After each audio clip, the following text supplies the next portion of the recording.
ഈശ്വംശികായിക്ക് സ്തുതിയായിരിക്കട്ടെ. തപസ്സുകാലം 3-ാം ഞായർ. ഇന്ന് നമ്മൾ ധ്യാനിക്കുന്നത് വിശുദ്ധ യോഹന്നാന്റെ വിശുദ്ധ സുവിശേഷം 4-ാം അധ്യായം 5 മുതൽ 42 വരെയുള്ള വാക്യങ്ങളാണ്. യേശുനാഥൻ സമരിയക്കാരി സ്ത്രീയെ കണ്ടുമുട്ടുന്ന രംഗമാണ് സുവിശേഷം നമ്മളോട് സംസാരിക്കുന്നത്. നമ്മൾ ഈ ദിവസങ്ങളിൽ ധ്യാനിച്ചതാണ്. ഈ തപസ്സുകാലം എന്ന് പറയുന്നത് ഒരു യാത്രയാണ്. നമ്മുടെ ദൈവത്തിൻ്റെ അടുക്കിലേക്ക്, നമ്മുടെ അപ്പൻ്റെ അടുക്കിലേക്ക് നമ്മൾ തിരിച്ചു പോവുകയാണ്. നമുക്ക് എവിടെയൊക്കെ തെറ്റിപ്പോയി, നമ്മൾ അവനെ വിട്ടുപോയി, ഇപ്പോൾ തിരികെ നടക്കുകയാണ്. തിരികെ എടുക്കാൻ ഞാൻ ബോധപൂർവം ശ്രമിക്കുന്ന ഒരു ജീവിത രീതിയാണ് ഈ തപസ്സുകാലം. ഈ തപസ്സുകാലത്തിൽ നമ്മൾ സ്വീകരിക്കുന്നത് യേശുവിൻ്റെ വഴിയാണ്. അവൻ കാണിച്ചു തന്ന വഴിയിലൂടെ നമ്മൾ നടക്കുകയാണ്. തപസ്, പ്രായശ്ചിത്തം, പ്രാർത്ഥന, ഇതൊക്കെ അതിൻ്റെ പിന്തുടർച്ചയാണ്. അപ്പം ഇന്നത്തെ സുവിശേഷത്തിൽ നമ്മൾ ഈ യാത്രയുടെ മറുഭാഗം കാണുകയാണ്. അതായത് നമ്മൾ യാത്ര തുടങ്ങാൻ തീരുമാനിക്കുമ്പോൾ ദൈവം എന്ത് ചെയ്യും? ദൈവം നമുക്ക് വേണ്ടി അവൻ യാത്ര ആരംഭിക്കും.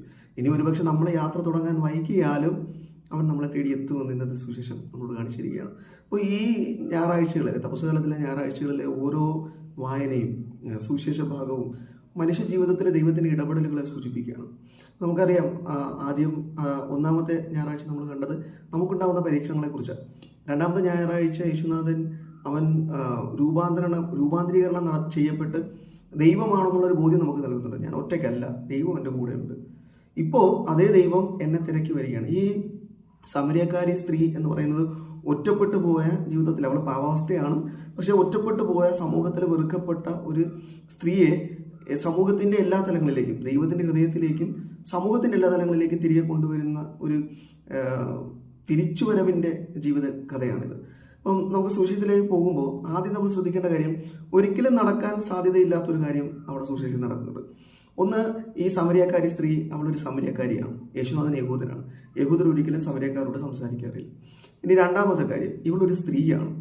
സാധാരണ രീതിയിൽ യഹൂദരായ റബ്ബിമാര് ഒരിക്കലും സ്ത്രീകളോട് സംസാരിക്കാറില്ല, പ്രത്യേകിച്ച് പൊതുവേദികളിൽ അല്ലെങ്കിൽ പൊതുവഴികളിൽ. ഇത് വളരെ പരസ്യമായ ഒരു ദിവസം നട്ടുച്ചയ്ക്ക് ഇവളുമായിട്ട് സംസാരിക്കും, ഒരിക്കലും ചിന്തനീയമല്ലത്. മൂന്നാമത്തെ കാര്യം, ഇവളൊരു പാപിയായ സ്ത്രീ ആയിരിക്കണം, അല്ലെങ്കിൽ സമൂഹത്താൽ ഒറ്റപ്പെട്ട വെറുക്കപ്പെട്ട ഒരു സ്ത്രീ ആയിരിക്കണം. കാരണം നട്ടുച്ചയ്ക്ക് ഇവള് വെള്ളം കോരാൻ വരുന്നത് സാധാരണ രീതിയിലാരും നട്ടുച്ചയ്ക്ക് വരാറില്ല. അപ്പോൾ ആ ഒരു സമയം കാണിക്കുന്നത് ഇവള് അത്ര നല്ലതല്ലാത്ത രീതിയിൽ ജീവിതം നയിക്കുന്ന ഒരു വ്യക്തിയാണെന്നുള്ളതാണ്. അപ്പൊ അങ്ങനെയുള്ള ഒരു സ്ത്രീയെ യേശുനാഥൻ കണ്ടുമുട്ടുകയാണ്. ഇനി ഈ സ്ത്രീയുടെ ജീവിതത്തിലേക്ക് നോക്കുമ്പോൾ ഇവൾ ഒരുപാട് വേദനകൾ സഹിക്കുന്നുണ്ട്. അതുകൊണ്ടാണ് ഇവള് ഉച്ചയ്ക്ക് വെള്ളം കോരാൻ വരുന്നത്. അപ്പൊ എന്തുകൊണ്ടാണ് വേദന? കാര്യം ഉള്ളിൽ നിറയെ വേദന നീറുമ്പോൾ ആ തീച്ചുള ഉള്ളിൽ ഇങ്ങനെ കനലായിട്ട് എരിയുമ്പോൾ അവൾക്ക് പുറത്തെ വെയിലല്ല. അതുകൊണ്ട് അവൾ വരുന്നത്. കാരണം അവൾക്കത് ഈ പുറത്ത് നട്ടുച്ചയ്ക്ക് വെള്ളം എടുക്കാൻ വരുന്നതിന് ഇവർക്ക് ബുദ്ധിമുട്ടുണ്ട്. കാരണം യേശുനാഥൻ പറയുന്നൊരു വാക്കുണ്ടല്ലോ, നിന്നോട് വെള്ളം ചോദിക്കുന്നത് ആരാണെന്ന് നീ അറിഞ്ഞിരുന്നെങ്കിൽ നീ എന്നോട് വെള്ളം ചോദിക്കുകയും ഞാൻ നൽകുന്ന വെള്ളം നീ കുടിച്ചാൽ നിനക്ക് ഇനി ദാഹിക്കുകയുമില്ല. ഇത് പറഞ്ഞുടനെ അവൾ പറയുന്നത്, എങ്കിൽ എനിക്ക് നീ ആ വെള്ളം തരിക, അങ്ങനെയാണെങ്കിൽ എനിക്ക് ഇനി ദാഹിക്കില്ലല്ലോ, ഞാൻ ഇനി ഉച്ചയ്ക്ക് ഇവിടെ വെള്ളം കോരാൻ വരേണ്ടതല്ലോ. അപ്പോൾ ഈ വെള്ളം കോരാൻ വരുന്നതിൽ ബുദ്ധിമുട്ട് അനുഭവിക്കുന്ന ഒരു സ്ത്രീയാണ് ഇവള്. ആ ബുദ്ധിമുട്ട് അവളുടെ സാമൂഹികമായ അവസ്ഥയെ സൂചിപ്പിക്കുന്നുണ്ട്, അവളുടെ ആത്മീയ അവസ്ഥയെ സൂചിപ്പിക്കുന്നുണ്ട്. അവള് പാപത്തിൽ കഴിയുന്ന ഒരു വ്യക്തിയാണ്. അപ്പോൾ അവളെ കാണാൻ യേശുനാഥൻ തിരികെ വരികയാണ്. യേശുനാഥൻ ആ വരവ് ഈ തപസ്സുകാലത്തിന് നമുക്ക് നൽകുന്ന വലിയൊരു പ്രതീക്ഷ അതാണ്. എൻ്റെ ദൈവം എന്നെ കാണാൻ വരുന്നുണ്ട്. അപ്പോൾ യേശുനാഥൻ ഇവിടെ മാംസം ധരിച്ച് ഈ ഭൂമിയിലേക്ക് വന്നു. പാപികളായ ഓരോ മനുഷ്യരെയും, എനിക്ക് വേണ്ടിയും നിങ്ങൾക്ക് വേണ്ടി അവൻ വന്നു. അവൻ നമുക്ക് വേണ്ടി, ഓരോരുത്തർക്കും വേണ്ടിയാണ് അവൻ മരിച്ചത്. അപ്പം ആ മരണമാണ് അവൻ നമ്മളെ കണ്ടുമുട്ടിയത്. ഈ തപസ്സുകാലത്ത് നമ്മൾ ആ ഈശോയെ കണ്ടുമുട്ടേണ്ടത്. ആ യാത്രയിൽ യേശുനാഥനോടൊപ്പം സംഭാഷണത്തിൽ ഏർപ്പെടാൻ ഈ തപസ്സുകാലം അതാണ്. അവനോടൊപ്പം സംസാരത്തിൽ ഏർപ്പെടേണ്ട ഒരു സമയമാണ്. അവനെ കേൾക്കാനും അവൻ്റെ വഴിയെ പിടിച്ചെന്നില്ലാനും. അപ്പോൾ ഈ തപസ്സുകാലത്തിലേക്ക് വരുമ്പോൾ ഈ ഒരു വലിയൊരു ചിന്ത, നമ്മൾ തിരികെ വരിക, അവരോടൊപ്പം ആയിരിക്കുന്ന അവസ്ഥ, ഇത് നമ്മുടെ പരിസരങ്ങളിൽ യേശുവുമായി മാത്രമല്ല സംഭവിക്കേണ്ടത്, ചുറ്റുമുള്ള മനുഷ്യരൊക്കെ ആയിട്ട് സംഭവിക്കണം. കാരണം ഇവളുടെ ജീവിതത്തിൽ യേശുനാഥൻ അവളെ കണ്ടെത്തുന്നു, അവളുടെ പാപാവസ്ഥയിൽ നമ്മളെ തിരികെ കൊണ്ടുവരുന്നു. അവൾക്ക് ജീവന്റെ ജലം അവിടുന്ന് വാഗ്ദാനം ചെയ്യുന്നു. ജീവന്റെ ജലം യേശു തന്നെയാണ്. യേശുവിനെ കണ്ടുമുട്ടി കഴിയുമ്പോൾ ഇവൾ തിരിച്ച് ആ ഗ്രാമത്തിലേക്ക് പോയി അവിടെയുള്ള ആളുകളെല്ലാം ബോധ്യപ്പെടുത്തി യേശുവിന്റെ അടുക്കിലേക്ക് കൊണ്ടുവരുന്നുണ്ട്. അപ്പം ഇവളെല്ലാ സമൂഹത്തിൽ എല്ലാവരും ഒറ്റപ്പെട്ടിരിക്കുന്ന ഇവള് ആ സമൂഹത്തില് അവള് സ്വീകരിക്കപ്പെടുന്നുണ്ട് എല്ലാവരും. കാരണം യേശുനാഥനെ കുറിച്ച് പറയാൻ ഇവൾ ഇങ്ങനെ ഓടുകയാണ്. ഇത് ഒരു ഇടപെടാത്ത കണ്ണി പോലെ പ്രവർത്തിക്കുകയാണ്. അതായത് ഒറ്റപ്പെട്ടു പോയ ഒരാളെ യേശുനാഥൻ കണ്ടെത്തുന്നു. യേശുനാഥൻ കണ്ടെത്തി കഴിയുമ്പോൾ അവള് മറ്റുള്ളവർക്ക് ഈ ഒരു കണ്ടെത്തൽ, അവള് മറ്റുള്ളവരെ കാണുകയാണ്, തിരികെ നടക്കുകയാണ്. അവരുമായിട്ടുള്ള ബന്ധങ്ങളിൽ വിള്ളലുകളൊക്കെ വിളക്കി ചേർത്ത് അവൾ തിരിച്ചു വരികയാണ്. ഇത് നോമ്പുകാലത്ത് സംഭവിക്കണം. യേശുവിനെ നമ്മൾ ആദ്യം കണ്ടെത്തണം.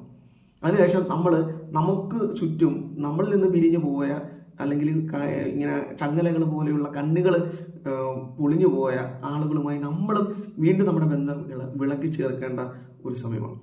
ഒരു അപ്പനും ഒരു മകനും കൂടെ ഒരു അക്വേറിയത്തിലേക്ക് പോയിരിക്കണം, കുറച്ച് മീൻ വേണം. അപ്പം അങ്ങനെ അവിടെ ചെല്ലുമ്പോൾ അപ്പൻ മകനോട് ഏത് മീൻ വേണമെന്ന് ചോദിക്കുമ്പോൾ അവൻ പറയുന്നുണ്ട് എനിക്ക് ഈ ഗപ്പികൾ മതി. അപ്പോൾ ഗപ്പികൾ ഒരു ടാങ്കിൽ നിറയെ ഇങ്ങനെ ഗപ്പികൾ കിടക്കണം, 100 ഗപ്പികളുണ്ട്.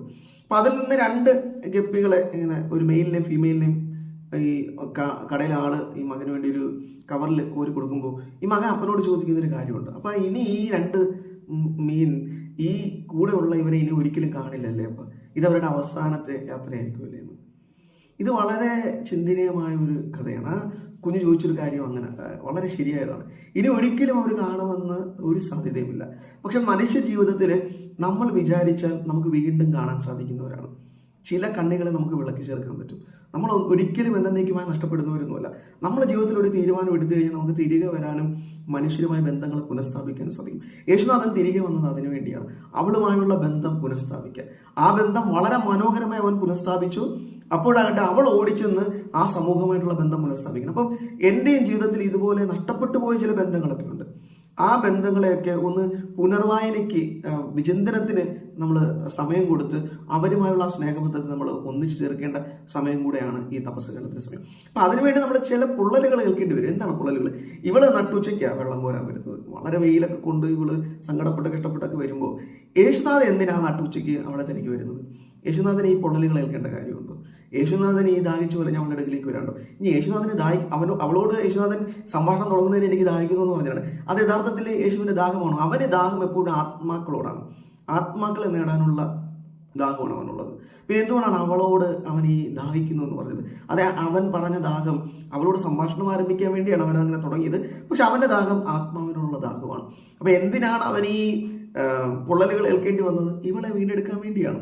വളരെ മനോഹരമായ ഒരു സംഭവം ഈ 2026 ഫെബ്രുവരി 22 നടന്നിട്ടുണ്ട്. ഒരു ഫുട്ബോൾ മാച്ച് നടക്കുന്നു, ഒരു ലീഗ്, ഫ്രഞ്ച് ലീഗ് നടക്കുന്ന സമയത്ത് FC ടീമിന്റെ ഒരു ഗോൾ കീപ്പർ ആയിരുന്നു ആന്റണി എന്ന് പറയുന്ന ഒരു മനുഷ്യൻ.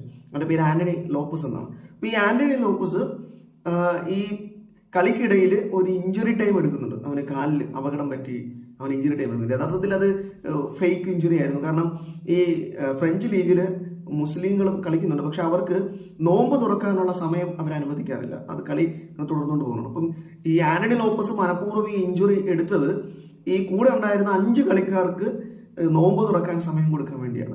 ഇത് നമുക്ക് യേശുവിനോട് ചേർത്ത് വായിക്കാൻ പറ്റും. യേശുനാഥ് എന്തിനാണ് ഈ വെയിലൊക്കെ കൊണ്ട് അവിടെ വന്നിരുന്നത്?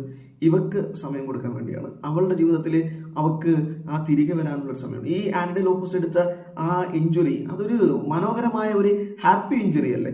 അപ്പൊ നമ്മുടെ ജീവിതത്തിലും ഇതുപോലെ മറ്റു മനുഷ്യർക്ക് വേണ്ടി നമ്മൾ ചിലപ്പോൾ ചില പൊള്ളലുകൾ ഏൽക്കേണ്ടി വരും. യേശുനാഥൻ ഏറ്റതുപോലെ ആ നട്ടുച്ച വെയിലത്ത് വലിയ ഒരു സുവിശേഷത്തിൽ തന്നെ ഏറ്റവും വലിയ ഒരു സംഭാഷണ പരമ്പരയാണത്. അവളോട് ഇങ്ങനെ ഒരു സംഭാഷണമാണ്. കാരണം ഇവളോട് സംസാരിക്കുന്നു, ഇവള് പോയി ആളുകളെ വിളിച്ചുകൊണ്ട് വരുന്നു, അവരോട് സംസാരിക്കുന്നു. അപ്പൊ എന്തിനാണ് ഇവളുടെ മുറിവുണക്കാൻ അവൻ ഇങ്ങനെ മുറിവേറ്റു വാങ്ങിയ?